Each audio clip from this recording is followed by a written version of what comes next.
করলে এই বিড়ি খাওয়াটাই জাহান্নামে যাওয়ার জন্য কারণ হতে পারে কি পারে না? কিন্তু সমাজ থেকে তা উঠবে না, কেন আমাদের মতো কিছু হুজুর আছে, আমরা আবার জর্দা খাই, আর হুজুর জর্দাকে জায়েজ করার জন্য এই সরাসরি বুড়িকে জোর গলাতে বলতে পারে না হারাম, ঘুরে ফিরে বলবে মুকরু, মানে মাকরু বলবে না মুকরু, বাঁচে না কথা বলে, মানে মাকরুটাকে ঠিকভাবে বলবে না, ওই যে মুকরু। আর আমরা বাঙালি। আজকে যে বিষয়ে গুরুত্বপূর্ণ আলোচনা করব, আলোচ্য বিষয় যেভাবে জান্নাতে ঘর নির্মাণ করবেন। কি বললাম বলেন তো, আরো জোরে বলেন। যেভাবে জান্নাতে ঘর নির্মাণ করবেন, জান্নাতে যে ঘর পাওয়া যায় এটা জানেন তো? আচ্ছা, জান্নাতে ঘর নির্মাণ আমাদেরকেই করতে হবে, কেননা এই দুনিয়াটা শুধু খেল তামাশার জায়গা নয়, এটা আমরা বারংবার শুনে আসছি। আর এই দুনিয়াটা আমাদের মূল আসল ঠিকানাও না। আমাদের মূল ঠিকানা, মূল বাসস্থান কোন জায়গাটা? জান্নাত। কেন? ওইখানে আমাদের বাপদাদার সম্পত্তি ফেলে থুয়ে এসেছি আমরা প্রত্যেকেই। বাপদাদা বলতে ওই যে নবী আদম আলাইহিস সালাম। সূরা বাকারা খুলবেন, আয়াত নম্বর 30 থেকে 45 পর্যন্ত পড়বেন, বিস্তীর্ণ আলোচনা আছে। আল্লাহ সুবহানাহু ওয়া তাআলা যখন নবী আদম আলাইহিস সালামকে যখন তৈরি করলেন, তৈরি করার পরে করে জান্নাত, আল্লাহ সুবহানাহু বললেন যা মন চায় তাই করো, যেখানে ইচ্ছে সেখানে যাও, খাও, পান করো। নবী আদমকে আর তার স্ত্রী হাওয়াকে গোটা জান্নাত তাদের, যেখানে ইচ্ছে যাবে, খাবে, পান করবে, ঘোরাঘুরি করবে। আল্লাহ সুবহানাহু ওয়া তাআলা শুধু একটা জায়গাকে নিষেধ করে দিলেন, যে গাছের কাছে যাবে না। ঘটনাক্রমে সকলেই অবগত আছেন, যেটা আল্লাহ সুবহানাহু ওয়া তাআলা নিষেধ করেছেন, নবী আদম আলাইহিস সালাম, আম্মা হাওয়া, তার দুজনেই উভয়ই সেই গাছের নিকটে যায় এবং আল্লাহ সুবহানাহু ওয়া তাআলা তাদের শরীর থেকে জান্নাতি পোশাক খুলে দিয়ে এই দুনিয়াতে প্রেরণ করেন। কিন্তু জান্নাতে আমাদের সেই জমি আছে না নাই? আছে না ভাইজান? আর আমাদের একটা নারীর একটা টান, আলাদা একটা টান। যারা প্রবাস জীবনে আছেন বা বাড়ির বাইরে যারা কাজ করেন, কেরল বলেন, ব্যাঙ্গালোর বলেন, মুম্বাই বলেন, কলকাতা বলেন, সৌদি, দুবাই, কুয়েত, কাতার, বাহরাইন, আমেরিকা, এবং গোটা বিশ্ব জগতে মানুষ ছড়িয়ে ছিটিয়ে আছে, প্রবাস জীবনে কাটাচ্ছে। মনে রাখবেন, আপনার যতই বিদেশে আপনি থাকেন না কেন, যতই আপনি বিদেশে থাকেন, যত লাখ লাখ টাকা রোজগার করেন, 10 তলা 20 তলা বিল্ডিং আপনি থাকেন না কেন, যতই 5 স্টার আর 3 স্টার হোটেলে আপনি খাওয়া দাওয়া করেন না কেন, বিদেশে আছেন যখন আপনার হাতে একটা টিকিট চলে আসে, যা 4 দিন 5 দিন 10 দিন পর বাড়িতে ফিরতে হবে, এই টিকিটটা পাওয়ার পরে 8টা 10টা দিন যদি হাতে থাকে, ভাই এই 8টা 10টা দিন যেতে খুব কষ্ট হয় না? বারবার মন চায় না যে 10টা দিন কাটে না কেন, কাটে না কেন? অথচ 1-2 বছর কাটিয়ে দিয়েছেন, টিকিট যখন হাতে চলে এসেছে তখন আর মন ছটফট করে। আপনি জানেন, আপনি যে সৌদি, দুবাই, কুয়েত, কাতার, বাহরাইনে আছেন, এই নিজের বাড়ির চাইতে অনেক উঁচু মানের জায়গাতে আপনি আছেন। নিজের বাড়িতে যা খেতে পান না, তার চেয়ে হাই কোয়ালিটির খাবার খান, 4 চাকায় গাড়িতে নিয়ে ঘোরাঘুরি করছেন। যতই আপনি ভালো থাকেন না কেন, যদিও আপনার এই ভগবান গোলার এই অত্র অঞ্চলে যদি আপনার ভাঙা একটা টিনের বাড়ি থাকে, ঝড় বৃষ্টি হলে ছেলে মেয়েকে নিয়ে একদম খুব ভয় ভীত সন্ত্রস্ত থাকেন, কোন ঝড় এসে আপনার টিনটাকে উড়ে নিয়ে চলে যায়। যতই ভয় হোক না কেন, ভাঙা আপনার খাটটাই আপনার জন্য পছন্দনীয়। কেন? এটা আপনার নিজের বাসস্থান। তাই মানুষের একটা টান শারীরিক দিক থেকে থাকে, যে নিজের জায়গা, মাতৃভূমি, বাসস্থান, এটা টান আছে না নাই? আছে।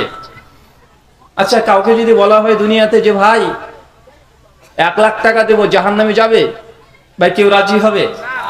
কোন নাস্তিক খুব যারা লাফালাফি করে তাদেরকে বলবেন যে ভাই জানি 1 লাখ টাকা দিচ্ছি, তুই জাহান্নামে যাবি, ও তাকে বলবে আমি জাহান্নামে তো বিশ্বাসই করি না। পাল্টা প্রশ্ন করে বলেন, ধর 50% চান্স দিলাম, মৃত্যু তো এটা অনিবার্য, এটা কেউ অস্বীকার করতে পারে না, সবাই মৃত্যুবরণ করবে। তবে মৃত্যুর পরে ধরেন তর্কের খাতে ধরে নিলাম 50% আসলে পরকাল আছে আর 50% নেই, আর 50% যদি পরকাল থাকে তাহলে জান্নাত আছে জাহান্নামও আছে। এখন নাস্তিকদেরকে গিয়ে প্রশ্ন করবেন, ধরেই নিলাম যে মৃত্যুর পরে যদি সত্যি পরকাল বা পরলৌকিক জীবন যদি থাকে, তো তুই জান্নাত যেতে চাস না জাহান্নাম, বা ও জাহান্নাম যেতে চাইবে? যদি থাকে তো জান্নাতেই যাব।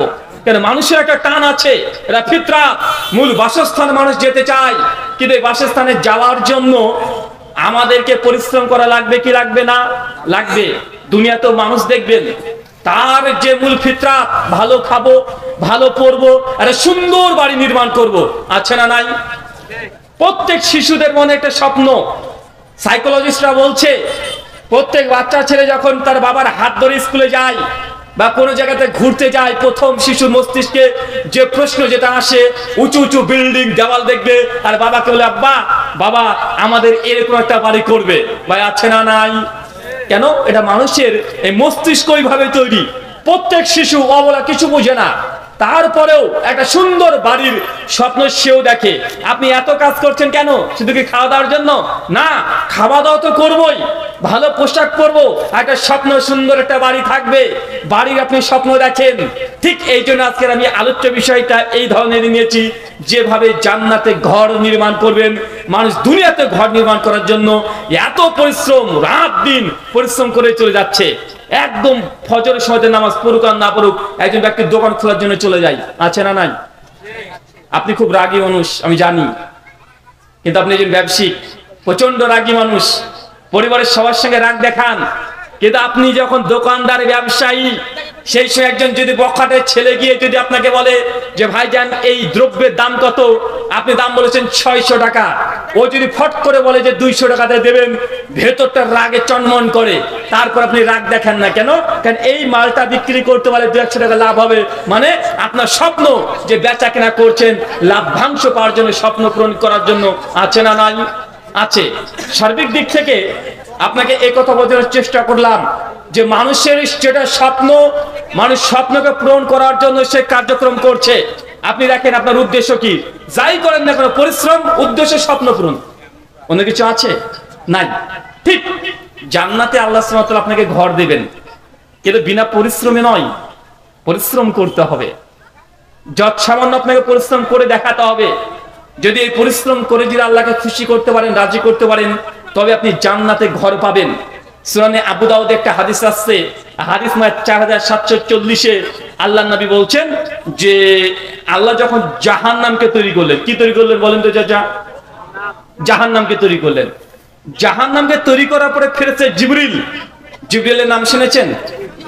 যেমন তেমন ব্যক্তির কাছে আসে না, শুধু নবী আর রাসূলের কাছে আসে, খুব পরেশগার ব্যক্তিদের কাছে আসে। অনেকের মধ্যে একটা ভুল ধারণা আছে যে ফেরেশতা যাদের কাছে আসে সেই নবী হয়ে যায়, বা জিবরাইল ফেরেশতা যাদের কাছে এসেছে তারাই নবী, এই আকীদা সঠিক নয়। বলেন নবী জিবরিল আলাইহিস সালাম নবী ব্যতীত আসতে পারে। একজন কাছে এসেছিল, নাম কি? মারিয়ামের কাছে আসে নাই?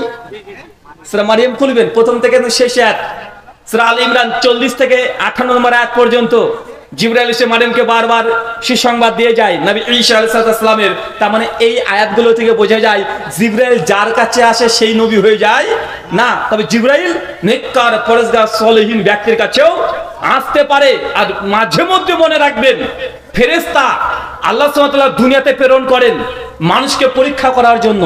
কখন আপনার কাছে চলে আসবে, পরীক্ষা করে চলে যাবে, আপনি নিজেও বুঝতে পারবেন না। সেই বুখারী মুসলিমে একাধিক ঘটনা বর্ণনা পাওয়া যায়। সূরা কাহাফ খুলবেন এবং সূরা আম্বিয়া খুলবেন, সূরা আম্বিয়ার 45 থেকে 90 পর্যন্ত আয়াতগুলো পড়ে দেখবেন যে নবী ইব্রাহিম আলাইহিস সালাম একদিন বাড়িতে বসে আছেন, তার স্ত্রী সারাও বসে আছেন। ও হঠাৎ করে দেখছে 3 জন আগন্তুক ব্যক্তি, অপরিচিত ব্যক্তি বাড়িতে এসে উপস্থিত। নবী ইব্রাহিম অতিথি মনে করে সঙ্গে সঙ্গে গিয়ে একটা গরুকে জবাই করে খাওয়া দাওয়া প্রস্তুত করে, মানে রান্না করে রেডি হয়ে গেছে। পরবর্তী সমস্ত ঘটনা শেষ হচ্ছে ওটা যে ওগুলো অন্য কেউ না, ওটা হচ্ছে ফেরেশতা জিবরিল আলাইহিস সালাম তার সঙ্গীদেরকে নিয়ে তিনি উপস্থিত হয়েছিলেন। সেই বুখারীতে দেখা যায় বনী ইসরাইলের একজন ফেরেশতা এসেছিলেন 3 জন ব্যক্তিকে পরীক্ষা করার জন্য। ওই যে মাথায় চুল ছিল না, ভাই ঘটনা মনে পড়ে না? একজনের গোটা শরীর একদম সাদা নষ্ট হয়ে গেছিল, আর একজন ব্যক্তি অন্ধ, তাকে পরীক্ষা করতে এসেছিল। ইমাম হাজার ফাতুল বাড়ির মধ্যে তিনি বলেছেন যে ফেরেশতা জিবরিল বা অন্যান্য ফেরেশতা সাধারণ মানুষকে পরীক্ষা করে চলে আসতে পারে, তাই সাবধান এবং সতর্ক থাকবেন যেন আপনার কাছে কোনো ফকিরের স্রোত ধরেও কোনো ফেরেশতা যদি চলে আসে দুর্ব্যবহার করা যাবে না। ভাই দুর্ব্যবহার আমরা করি কি করি না? অনেক সময় বাড়িতে ফেরেশতা চলে এসেছে, আপনি সামর্থ্য নাই, কটূক্তি করিয়েন না, এই তোমাকে কয়েকদিন আগে দিলাম না, এই কথা নয়। কি বলবেন? আমার নেই, আমাকে ক্ষমা করো, এতটুকু বলেন। কথা কি বুঝতে পারছেন? মনে বুঝতে পারছেন না? আল্লাহ যে কখন কাকে দিয়ে পরীক্ষা করাবেন এটা আপনি নিজে বুঝতে পারছেন না আর পারবেন না। সূরা আবু দাউদের হাদিসে বলছে আল্লাহ যখন জাহান্নামকে তৈরি করলেন, জাহান্নামকে তৈরি করার পরে ফেরেশতা জিবরিলকে বলছে, জিবরিল যাও আমার জাহান্নামকে দেখে এসো। ফেরেশতা জিবরিল সঙ্গে সঙ্গে চলে গেছে জাহান্নামের কাছে। জাহান্নামের মধ্যে যখন প্রবেশ করেছে, প্রবেশ করার পরে দেখছে গোটা জাহান্নাম একদম দাউ দাউ করে জ্বলছে, আগুনে গর্জে উঠছে। জাহান্নামে মানুষের এত চিৎকার আওয়াজ আর এত দুর্গন্ধ, জিবরিল ওখানে দাঁড়িয়ে থাকতে পারছেন না। জাহান্নাম দেখে দুর্বার গতিতে ছুড়ে চলেছে, আল্লাহ তুই জাহান্নামকে এত ভয়ঙ্কর ভাবে তৈরি করেছো, জাহান্নামের এক অংশ আর এক অংশকে যেভাবে গিলে গিলে খেয়ে নিচ্ছে। এই জাহান্নামের আযাবের কথা কোনো পৃথিবীর মানুষ যদি একবার শুনে নাই তাহলে কখনোই কোনোভাবেই সে জাহান্নামকে কামনা করতে পারে না, মানে জাহান্নামে যাবে এমন কোনো কাজ করতে পারে না। যখন এই কথা বলেছে আল্লাহর সঙ্গে সঙ্গে ফেরেশতা জিবরিল বলছেন, জিবরিল যাও জাহান্নাম আবার দেখে আসো। বলেন তো কয়বার পাঠাচ্ছে? 2 বার। ফেরেশতা জিবরিল এবার গিয়েছে, গিয়ে দেখছে জাহান্নাম গোটা চতুর্দিকে আল্লাহ সুবহানাহু ওয়া তাআলা একদম প্রাচীর দিয়ে ঘিরে দিয়েছে। আজকে যখন প্রোগ্রামের চতুর্দিকে আপনারা ঘিরে দিয়েছেন এইভাবে, জাহান্নামকে আল্লাহ সুবহানাহু ওয়া তাআলা চতুর্দিক চারিপাশ একদম ঘিরে দিয়েছে। জাহান্নাম ঘিরে দেওয়া আছে শুধুমাত্র মানুষের মনের কামনা বাসনা, ভালো লাগা ভালোবাসা, নিজেদের বাসনার মনে যা চাই আল্লাহ তাই দিয়ে ওটা জাহান্নাম ঘিরে রেখেছে। চাচা বলেন তো জাহান্নাম কি দিয়ে ঘেরা? দেখেন বলছে আগুন দিয়ে জাহান্নাম ঘেরা। জাহান্নাম মানে আগুন না, মানে আগুন দাউ দাউ করে জ্বলছে, এটা ঘিরে দিয়েছে কি দিয়ে? শুধুমাত্র মনের মানুষের মনের বাসনা কামনা, মন যা চায় তাই করবেন, এটার নামই জাহান্নাম। কথা কি বুঝতে পারছেন? মানে মন যা চাইবে, মন চাইছে বিড়ি, ছোট্ট জিনিস কি আর হয়, চাচাই এশার নামাজ পড়ে দুর্বল গতিতে মসজিদ থেকে বেরিয়ে এসে টিভির দোকানে টিভি দেখছে আর বলছে একটা বিড়ি দে, বিড়ি টানছে, আছে না নাই? কথা বলেন। এই ছোট্ট একটা কারণ হয়ে যেতে পারে, ছোট্ট একটা কারণটা থেকে জাহান্নামে নিয়ে চলে যেতে পারে। কারণ চাচা দীর্ঘদিন ধরে জুমার খুতবাতে আলোচনা শুনছে, কল্লু মুস্কিল খামরুন, কল্লু খামরুন হারামুন, যেসব জিনিস খেলে নেশা হয় তার সবগুলো হারাম। চাচার সামনে হাদিস বারবার বলা হয়েছে, চাচা বয়স আপনার 60 পার হয়ে গেছে, আমার চাইতে আপনার ডবল বয়স, আমার চাইতে ডবল ডবল হাদিস আপনি জানেন। আমি যতগুলো না জুমার খুতবা শুনেছি তার 10 গুণ জুমার খুতবা আপনি শুনেছেন, হাদিস জানেন না এমনটা নয়, কোরআনের আয়াত আপনি জানেন না এমনটা নয়, তারপরে শোনার পরেও এই হাদিসগুলোর উপরে আমল করছেন না। এই অবস্থায় মৃত্যুবরণ করলে এই বিড়ি খাওয়াটাই জাহান্নামে যাওয়ার জন্য কারণ হতে পারে কি পারে না? কিন্তু সমাজ থেকে তা উঠবে না, কেন আমাদের মতো কিছু হুজুর আছে, আমরা আবার জর্দা খাই, আর হুজুর জর্দাকে জায়েজ করার জন্য এই সরাসরি বুড়িকে জোর গলাতে বলতে পারে না হারাম, ঘুরে ফিরে বলবে মুকরু, মানে মাকরু বলবে না মুকরু, বাঁচে না কথা বলে, মানে মাকরুটাকে ঠিকভাবে বলবে না, ওই যে মুকরু। আর আমরা বাঙালি